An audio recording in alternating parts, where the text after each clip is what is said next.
On va le voir avec l'identité sonore pour ceux qui vont suivre l'atelier tout à l'heure, c'est très important, donc continuons. Alors Sophie Carvan, je vais commencer avec vous. Vous avez été attachée de conservation au musée municipal de Saint-Martin-de-Ré. Ensuite, vous avez été responsable du service patrimoine de la ville de Vannes, avant de rejoindre le musée des Beaux-Arts de Quimper, où vous avez été adjointe de conservation pendant 7 ans. Et donc en 2019-2020, donc vous avez pris la tête du musée de Pont-Aven et du musée de la pêche de Concarneau, puisque les deux sont reliés. Je vais commencer avec vous tout de suite dans le sujet, puisque c'est Emery Jacquia, c'est pas du bavardage, c'était très intéressant, parce qu'on est vraiment rentré dans le cœur du sujet. Je vous ai tout de suite posé cette question quand on s'est eu au téléphone. C'était quelle expérience vous aviez justement au musée du mécénat d'entreprise dans des institutions telles qu'un musée, là pour le coup régional. Et est-ce que naturellement, c'est une démarche qu'on a effectivement dans un musée que d'aller chercher auprès des entreprises des fonds qui font sans doute défaut de la puissance publique. Donc voilà, quelle expérience vous aviez précédemment de ce mécénat et comment vous avez intégré celui qui existait déjà quand vous êtes arrivé, puisque vous êtes arrivé après l'ouverture du nouveau musée de Pont-Aven et il existait déjà notamment ce mécénat avec CIC Ouest. Il faut être sincère, Cécile. Eh oui, ouais. On est entre nous. Alors mon titre, c'est conservatrice. Voilà, donc déjà, ça veut presque tout dire, même si on essaye de sortir de ces clichés. Conservatrice, et puis avec le service public chevillé au corps. Et c'est vrai qu'on ne va pas se cacher, pendant toute ma carrière, j'ai quand même eu une certaine réticence à allier culture et entreprise, peut-être par manque de formation, peut-être par cette idée qu'à chaque fois, nos collectivités nous demandaient d'aller chercher du mécénat pour compenser une baisse de budget. Donc, quelque chose qui ne me semblait pas si évident que ça. Et je suis arrivée, en effet, comme vous le disiez, Cécile, à la direction du musée de Pont-Aven en 2020. Et le musée de Pont-Aven a une culture de mécénat depuis de nombreuses années. Et j'ai découvert, on va dire, notre mécène officiel, CIC Ouest. Et c'est vraiment opéré une véritable révolution copernicienne. C'est-à-dire que je me suis rendu compte qu'on avait finalement un partenariat gagnant-gagnant. Il n'y avait pas de volonté d'ingérence de l'entreprise dans le musée, il n'y avait pas de volonté d'ingérence du musée dans l'entreprise, mais au contraire, on avait un but commun, et ce but commun, ça restait quand même l'accessibilité à la culture pour tous, même si aujourd'hui c'est devenu peut-être un terme un petit peu galvaudé. Finalement, entreprises, banques et musées ont resté toujours au service du visiteur. On a signé hier une nouvelle convention de mécénat avec un autre partenaire, Armor Luxe, et donc on communiquait sur les réseaux sociaux. Et il y a un internaute qui a posé cette question, mais ces conventions de partenariat, ça sert à quoi pour le visiteur? Et je lui ai répondu tout de suite, au contraire, ces projets de mécénat, cette alliance musée-entreprise, ça ne nous permet pas, non pas de compenser une baisse de budget public, ça nous permet de proposer aux visiteurs des projets plus ambitieux, plus audacieux, et puis d'aller chercher des publics qui ne viennent pas forcément naturellement dans nos établissements culturels. J'ai beaucoup aimé le mot d'introduction du président de Produits en Bretagne qui indiquait « la culture, c'est essentiel ». C'est vrai que pour nous, comme pour vous, la crise sanitaire, ça a été difficile, mais pour nous, ce qui a été difficile, c'est de se sentir, d'abord, petit musée, on a eu droit à ça, on a eu à non essentiel, et aujourd'hui, de voir des entreprises, une banque comme CIC Ouest qui nous soutient, ça nous donne aussi des ailes devant des élus pour dire qu'on a une position à avoir dans la société. Et dans le projet de territoire de Concarneau-Cornouailles Agglomération, qui est donc la communauté d'agglomération et la tutelle des deux musées que je dirige, il y a un item fort qui est des musées citoyens. Et des musées citoyens, ce sont des musées en phase avec la société, avec les problématiques de la société. Et c'est vrai que travailler avec CIC Ouest, ça nous permet d'avoir dans nos lieux aussi des nouveaux publics. quand on fait une soirée où vous accueillez, on en parlera, vos clients, eh bien moi je rencontre des chefs d'entreprise, mais je rencontre aussi, eh bien, comme vous et moi, vous avez une banque, des gens qui sont à la banque, qui se sont dit ça va être sympa, on va aller boire un coup au musée. Et ces gens-là, qu'est-ce qu'ils font? Ils découvrent le musée, découvrent l'exposition. On a fait ça récemment avec l'exposition Viviane Mayer. Vous étiez venue, Mireille. Il y avait plein de gens qui n'étaient jamais venus au musée. Alors voilà, quand je vous dis le rapport gagnant-gagnant, c'est que je pense que CIC était heureux de pouvoir offrir ce moment dans notre salle assez prestigieuse qui est la salle Julia au musée de Pont-Aven. Et puis moi, je me suis dit, j'ai des nouveaux visiteurs qui n'auraient jamais mis les pieds dans le musée sans avoir eu ce partenariat avec CIC Ouest. On voit quelques images là justement. En fait, vous le savez, les réactions qui sont sur les réseaux, comme vous le disiez tout à l'heure, sur le fait d'avoir une réaction, à quoi servent ces partenariats. Moi, tout de suite, je vous ai posé la question justement de savoir quelle était la ligne rouge quand on a un partenariat ou un mécénat, puisqu'il y a effectivement tout de suite cette suspicion d'ingérence du privé dans le public et de sponsoring, voilà. Et en fait, vous m'expliquez que finalement la ligne rouge c'est dans l'autre sens, c'est-à-dire c'est ce que ça vous a apporté comme nouvelle possibilité, puisque vous avez votre valeur commune, c'est l'accessibilité à tous. Donc c'est d'aller chercher des publics que vous n'auriez peut-être pas pu toucher. Oui, tout à fait. Alors, donc en plus, les conventions de mécénat sont très encadrées par des chartes, une déontologie, mais tous les mécènes que j'ai pu rencontrer, j'ai vraiment trouvé que c'était, alors je ne sais pas si j'ai un côté bisounours, mais qu'il y avait vraiment une volonté philanthropique, une volonté de valoriser le territoire, voilà, cette volonté de participer à une culture commune, à des valeurs que l'on a, et puis voilà, ça nous permet de faire, alors je vais faire un peu d'art aujourd'hui. Ça nous permet de voir entrer dans nos collections ce beau tableau d'Elin Danielsson Gambogi, une artiste finlandaise qui est venue au 19e siècle à Pont-Aven et à Concarneau. Ça nous rend la possibilité de faire entrer une artiste femme dans nos collections. Et je pense que voilà, ça rentre aussi en résonance avec certaines valeurs portées par CIC Ouest. Et parce que, juste pour préciser, justement, CIC Ouest, mais vous nous en parlez, Mireille Aby, mais ça a été un partenaire majeur pour la rénovation complète du musée. Et aujourd'hui, vous expliquez qu'un musée sans acquisition, c'est un musée qui se meurt. Et pour le coup, CIC Ouest est là pour vous aider sur ces acquisitions. Est-ce que vous pouvez expliquer un petit peu Oui, alors c'est vrai, c'est difficile de faire aussi comprendre dans un moment où on en parlait de crise financière, sanitaire, énergétique, qu'il faut continuer à acquérir des œuvres qui coûtent plusieurs milliers d'euros. Mais voilà, c'est la vocation d'un musée, c'est de faire entrer des nouveaux tableaux dans les collections, de les rendre ce qu'on appelle, nous, inaliénables, c'est-à-dire qu'ils resteront à jamais dans les collections publiques. Ça devient vraiment un bien de l'ensemble des citoyens. Et c'est vrai que c'est plus facile d'aller voir son directeur général des services, sa collectivité, pour acheter un tableau à plusieurs milliers d'euros en disant que CIC Ouest veut nous soutenir et on peut faire entrer ces œuvres. Et c'est vrai que sans cette activité d'acquisition, le musée, il va décliner, il n'y aura plus de nouveautés, on perd une certaine mission. On va revenir un petit peu après sur quelques actions très concrètes que vous avez faites, mais je vais donner la parole à Mireille Aby. Donc vous êtes, depuis récemment, janvier 2021, à la tête donc de CIC Ouest. C'est 304 agences, 22 départements, région Bretagne, Pays de Loire, Centre, Val-de-Loire, Nouvelle-Aquitaine et Normandie. Donc merci beaucoup d'être venu jusqu'à nous, parce que pour le coup, on est dans le haut du panier, comme on dit. Vous êtes en proximité, en fait. Non, c'est parfait. Et vous êtes aussi donc à la direction des grandes entreprises qui interviennent sur 3 agences, donc sur l'ensemble du territoire. Quand vous êtes arrivé en 2021, la convention de partenariat existait déjà. Est-ce que vous aviez déjà une appétence pour les musées, pour la culture? Est-ce que c'est des choses qui rentrent en jeu? On l'a dit tout à l'heure avec Emery Jacquia, c'est souvent, on parle de danseuse du président, c'est souvent une affinité élective d'un directeur ou d'un président qui va effectivement faciliter un mécénat dans la voile, dans la culture et tout ça. Comment vous êtes arrivé sur les choix de mécénat qui existaient déjà? Quel regard et comment vous avez revu un petit peu les orientations? Et notamment, vous allez nous en parler, mais ce partenariat avec ce mécénat de musée Pont-Aven qui a été quand même très très fort, je pense.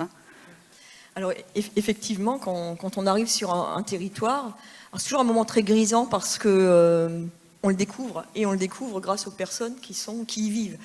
Et ça, c'est tout l'intérêt finalement de ces missions avec des localisations géographiques différentes. Donc effectivement, on m'a vu, je crois même avec un masque c'était une de mes premières sorties, le musée de Pont-Aven, et faisait référence à la présentation de ce tableau, et j'avoue que mon angoisse a été, mais qu'est-ce que vous voulez que je dise?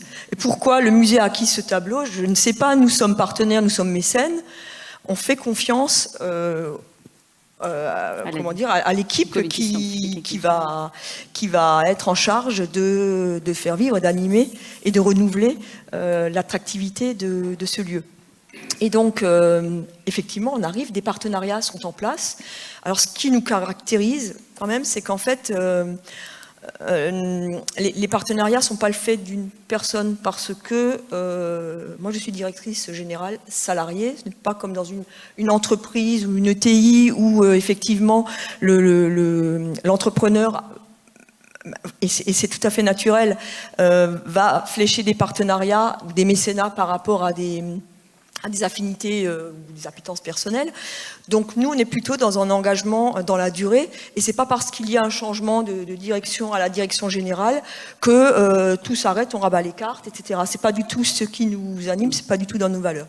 Et donc ce partenariat existait ce mécénat depuis 2015, il me semble que nous avons, parce que comme Sophie, on est arrivés pratiquement en même temps, donc on reprend un peu l'histoire. CIC Ouest est intervenu en 2015 à l'occasion notamment du grand projet ambitieux de rénovation du musée, et c'est à cette occasion-là que nous avons souhaité apporter une contribution concrète à ce projet-là. Et donc le partenariat dure il était pour 5 années à l'origine, il a été renouvelé de 3 ans jusqu'en 2023. Et donc, c'est dans ce contexte-là que nous sommes arrivés. Et effectivement, une de mes premières sorties a été à Pont-Aven, parce qu'on voit également que ça a un intérêt local important. Et donc, je peux vous l'annoncer tout de suite, Sophie, parce que quand on annonce une date de partenariat à un collaborateur, donc je peux vous dire, je peux vous rassurer, Sophie, on continuera encore avec vous. J'ai bien fait de venir. Voilà. La convention arrive à son terme, donc voilà, c'est une bonne nouvelle. Voilà. Parfait. Bien, ce qui m'intéresse de savoir, c'est quelle valeur vous avez pour l'entreprise, comment est-ce que vous utilisez ce mécénat justement pour en faire profiter aussi vos collaborateurs dans cette fameuse loi Pacte aussi dont on a beaucoup parlé, dans des missions de RSE. Comment vous avez organisé justement pour que ce mécénat, ces retours soient finalement...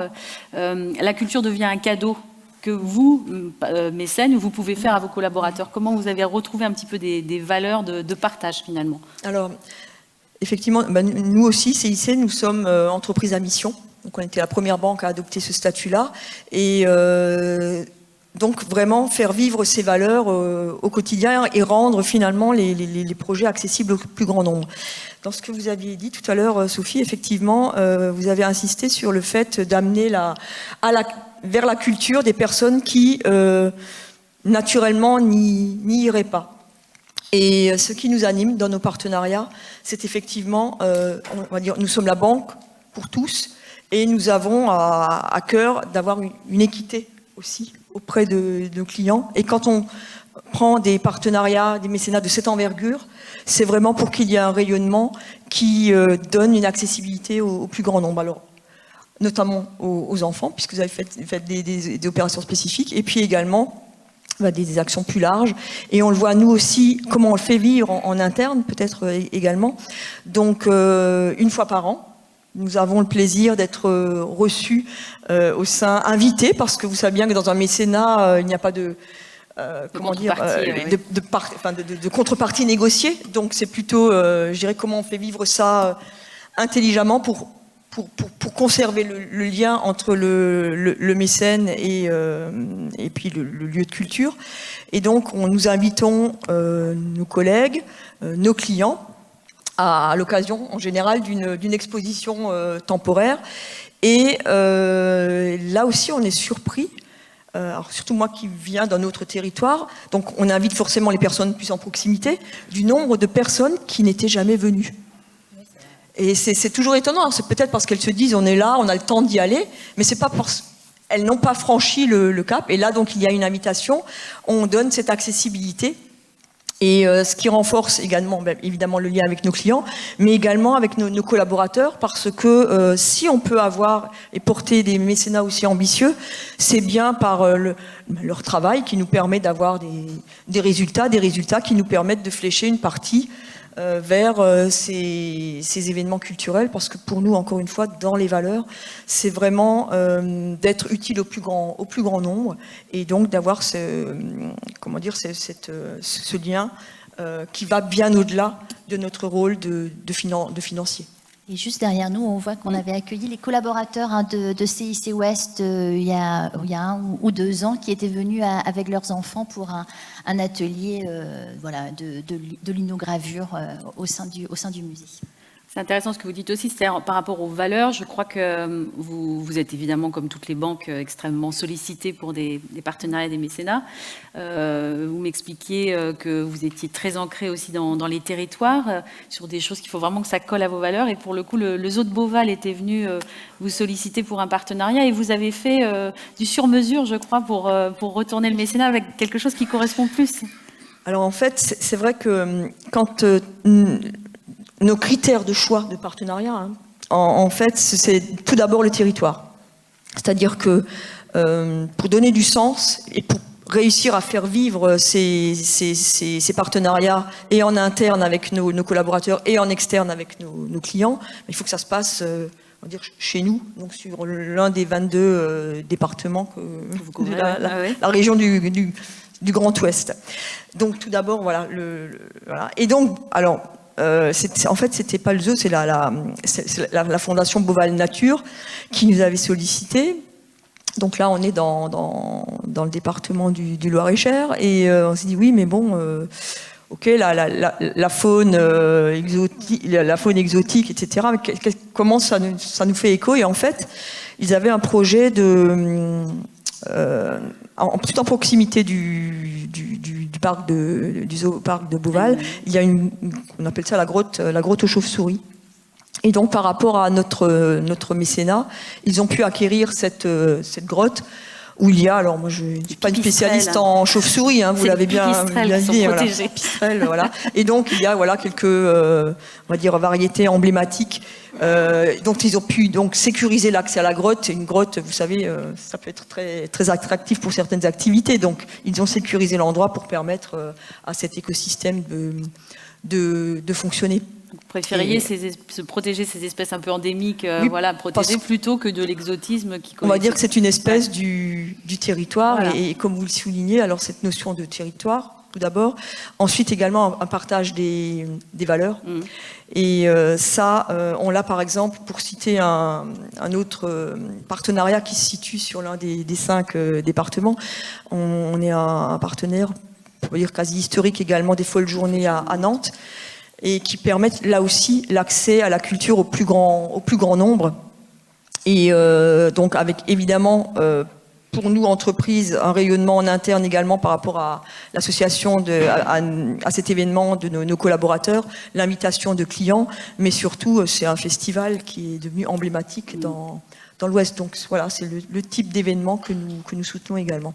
On soutient également des domaines au-delà de la culture, le sport, oui. Mais là aussi toujours pour trouver du sens et associer nos collaborateurs à certains petits challenges. Alors avant de laisser Marie-Jackie réagir puis nous montrer un petit l'artiste en résidence qui est venu à la CAMIF, quand même encore une question, Sophie. On va citer aussi peut-être d'autres mécènes, parce que ce qui est intéressant, c'est qu'on avait effectivement dans la culture, surtout dans le parcours attaché de conservation et tout ça, le mécénat était souvent le fameux grand panneau Rolex sur les magnifiques bâtiments parisiens en rénovation. Là, on est sur du mécénat régional, et vous disiez qu'il y avait des choses aussi toutes simples, des actions toutes simples avec Traumad. On peut parler rapidement aussi d'Armor Luxe et de Cadieux, qui est un nouveau partenaire avec des actions très concrètes. Juste donner quelques exemples, parce que ça montre bien qu'effectivement, il y a un gagnant-gagnant qui est hyper intéressant. Ouais. Oui, alors c'est vrai que, mais via aussi grâce à SCIC Ouest, on a eu la chance de rencontrer Emmanuel Cadiou, donc il m'a donné l'autorisation de parler de ce projet de mécénat qui n'est pas encore tout à fait officiel, mais qui est en cours de finalisation avec Cadiou Industrie. C'est vrai que la rencontre culture-entreprise, c'est aussi des rencontres humaines. Et c'est vrai que voilà, pour CIC Ouest, je salue Christine Trémolière, Mireille Abi, quand le courant passe, tout se passe mieux. Et avec Emmanuel Cadiou, bon, elle dira peut-être le contraire, mais en tous les cas, c'était une rencontre voilà, très, très spontanée, et puis voilà, des échanges intéressants. Et Emmanuel, elle m'a dit, moi, pour mes salariés, je veux qu'on fasse une visite pour les ados de mes salariés. Et là, je me dis, mais génial, parce que moi, les ados, j'arrive pas à les faire venir au musée. Mes propres ados, j'arrive pas à les faire venir au musée.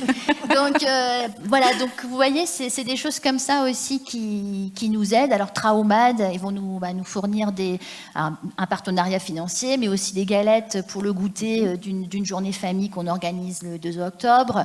Armor Luxe, avec lesquels on vient signer, voilà, ça va nous permettre de distribuer notre communication dans leur boutique d'usine. C'est vrai qu'on est un peu en retard quelquefois par rapport aux États-Unis. Je lisais l'interview du directeur de l'Opéra Comique de Paris qui disait qu'aux États-Unis, les entreprises, elles ne mécénaient pas parce qu'elles appréciaient une institution, mais parce qu'elles voulaient assurer leur avenir. Et voilà, je pense qu'en cette période un petit peu difficile, on se retrouve quand même pas mal dans ces valeurs.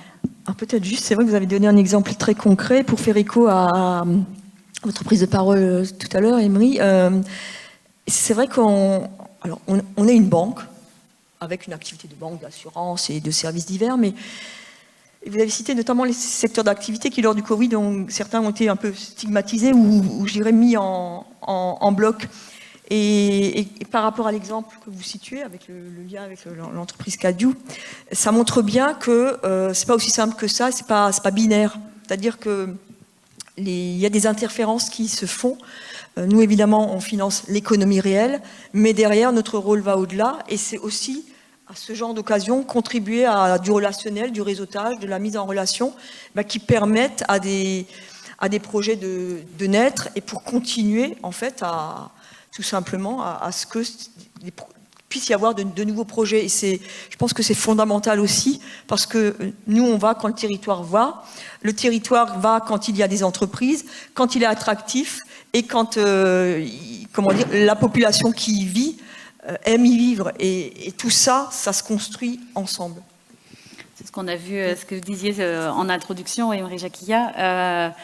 Vous avez déjà bien exposé justement comment vous faisiez à la CAMIF, mais c'est vrai qu'on avait, j'ai envie que vous réagissiez à ce que Sophie et Mireille ont pu dire, mais aussi nous donner très concrètement cette expérience que vous avez faite avec une artiste photographe et street artiste situationniste, on va dire, à la CAMIF, et est-ce que ça vous a montré, à vous et à vos collaborateurs, ce que ça a mis en exergue de votre organisation, des choses qu'on ne voit pas, parce que parfois l'artiste arrive avec effectivement un regard, le fameux pas de côté, on en rigolait hier en disant que c'était une espèce de formule tarte à la crème que tout le monde utilise actuellement, mais mine de rien, ce fameux pas de côté qui permet de regarder les organisations différemment et effectivement des fois de décoincer un public qu'on n'arrive pas à toucher parce que quelqu'un est arrivé avec une autre façon de le formuler. Donc voilà, je vous laisse expliquer un petit peu ce qui s'est passé avec cet artiste. Ouais, d'abord bravo, parce que moi je crois beaucoup à l'hybridation des modèles et ça crée de la richesse, et puis quand nos collaborateurs sont ouverts sur d'autres problématiques que juste leur métier, ça donne des personnes qui sont beaucoup plus engagées, beaucoup plus attentives au monde, et voilà. Et nous, en 2009, au moment de la relance, moi j'avais visité la première fois les locaux de la CAMIF qui étaient à Niort. C'était des grands bâtiments staliniens un peu, avec que des bureaux cloisonnés, de la moquette au mur, et puis des grands couloirs sombres, et puis une grande tour avec les étages supérieurs réservés à la direction et un code pour monter dans l'ascenseur. Autant dire que j'ai assez vite compris pourquoi la boîte avait un peu raté le virage de l'internet, tout ça, quoi.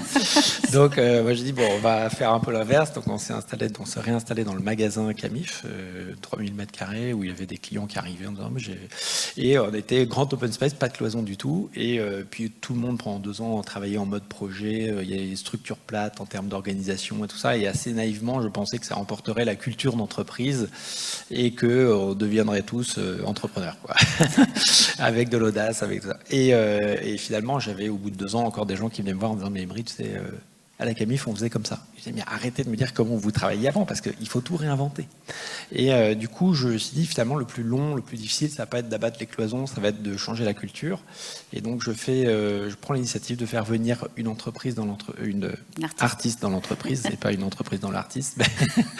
Et elle s'appelle Anne-Laure Maison. Je fais de belles rencontres avec Anne-Laure, c'est une jeune artiste française qui travaille sur les problématiques de la maison. C'est pas par hasard, hein. Elle s'appelle Maison et elle travaille sur la problématique de la maison. On était vraiment fait pour se rencontrer et je lui donne carte blanche en lui disant, par contre, tu viens t'installer au milieu de l'open space avec nous et on sera ta matière première et puis je suis sûr qu'il se passera des belles choses et puis que tout ça... voilà. Donc elle arrive, elle se présente au point du mardi, qui est un point où on réunit toute l'entreprise tous les mardis depuis 2009 et où on présente un peu l'actualité, l'activité. Et puis elle dit, voilà, moi, Emery m'a demandé de venir passer 3 mois chez vous. Et donc elle fait une série de portraits qu'elle présente qui s'appelle Portraits d'intimité, où on voit là, par exemple des portraits de personnes devant chez elle et d'une photo d'une pièce de leur maison, et on voit la ressemblance. Donc elle dit, qui est OK pour que je commence ma résidence artistique avec ça, qui veut m'inviter ce soir pour... Okay. Personne.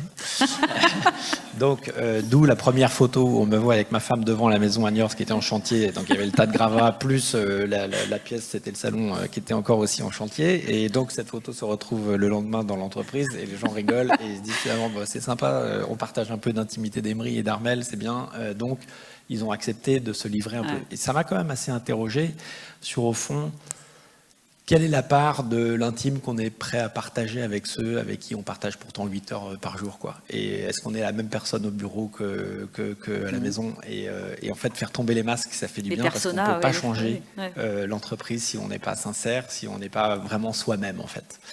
Alors, et puis ce qui était beau, c'est que tous les jours, elle produisait des œuvres, donc elle était très productive. Et donc, un jour, on arrive, il y avait toutes les places de parking taguées avec des noms d'artistes contemporains que Anne-Laure aimait bien. Alors, les gens sont allés la voir, mais qu'est-ce que t'as fait? T'as tagué les places de parking? Mais t'as demandé l'avis d'Emery avant de taguer les places de parking? Bah non. Moi, j'étais très content parce que ça veut dire que le message qui était passé, c'est on peut faire des choses sans demander l'avis. Voilà. Ouais. Et ça a été sympa parce que les gens allaient la voir finalement. Qu'est-ce qu'il fait Alain Doublex? Tu peux me montrer? Et elle montrait le travaux des artistes qui l'a touché elle. Donc c'était une façon de faire de la culture sur un parking à Niort. Voilà, c'est un peu atypique, mais et moi, une des œuvres qui m'a beaucoup marqué, c'est qu'en nous observant travailler, on est dans le e-commerce, donc on s'envoie des emails à longueur de journée, elle était assez choquée voilà. Et donc elle a eu l'idée assez géniale, dès qu'elle voyait quelqu'un qui se levait et qui allait parler à quelqu'un d'autre, de matérialiser ça au sol en scotchant des bandes roses pour relier les bureaux, et progressivement... On le voit là, le réseau. Tout le bureau, réseau social. Il n'y avait pas du tout de bandes roses qui allaient sur une certaine partie d'ailleurs, parce que tous les chefs de produits étaient partis pendant 3 jours en séminaire, donc on a compris, parce qu'elle décryptait pas du tout ce qu'elle faisait. On la voyait à 4 pattes en train de scotcher le truc. Et on a compris au bout d'un moment que en fait, ça matérialisait les échanges, le vrai lien.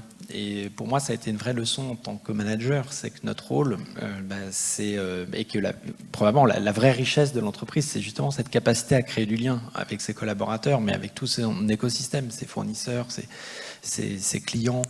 Et ça nous a conduit sur la voie, d'ailleurs, quelques années plus tard, du Tour du Made in France, où chaque année, sauf pendant le Covid, là, on va à la rencontre des fabricants français avec lesquels on travaille. On travaille avec 125 fabricants français, qui représentent 80% de notre chiffre à peu près. Et on fait des visites extraordinaires. Alors on visite les usines, ça crée beaucoup de fierté à l'intérieur parce que les ouvriers ne voient jamais de clients. Et on invite nos clients, nos collaborateurs, ça crée du lien, on déjeune ensemble. Et l'après-midi, on travaille en atelier créatif. Et on fait travailler autour de la table des ouvriers, des clients, des collaborateurs, parfois des experts sur l'économie circulaire, etc., qu'on fait venir. Et moi, je suis toujours bluffé de la puissance de l'intelligence collective quand on arrive. Donc, c'est pour ça que je crois à l'hybridation, c'est pour ça que je crois à l'ouverture. Et ça, c'est une photo qui est... Alors, il y a ce trait rose, ce fameux trait rose, parce que Anne-Laure Maison on a gardé le lien avec elle, et elle nous accompagne chaque année dans toutes les étapes du Tour de Made in France. C'est elle qui fait les photos, et elle raconte l'histoire du trait rose. Et à la fin de la journée, il y a les ouvriers qui disent donne-nous du scotch parce que nous, on voit jamais les gens du bureau là, ils viennent jamais nous voir. Il faut qu'on ait du trait rose aussi. C'est beau, quoi. Enfin, voilà, donc c'est magnifique. Donc je pense que la culture, elle permet de débloquer plein de choses. Elle est essentielle en fait, voilà, dans l'entreprise.